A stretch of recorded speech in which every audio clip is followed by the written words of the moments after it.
நாம் ஒவ்வொருவருமே இந்த பூமியில் மனிதனாக பிறப்பதற்கு ஒரு புண்ணியம் செய்திருக்க வேண்டும்னே சொல்லலாம்.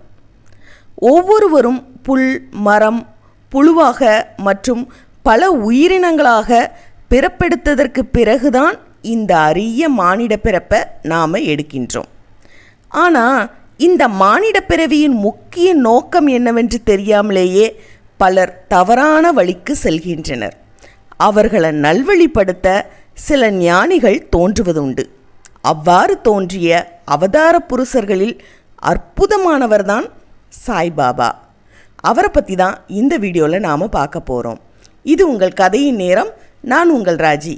வாங்க வீடியோக்குள்ளே போகலாம். இந்த வீடியோ உங்களுக்கு பிடிச்சிருந்தா லைக் பண்ணுங்கள், என்னோடய சேனலை சப்ஸ்கிரைப் பண்ணி வச்சுக்கோங்க.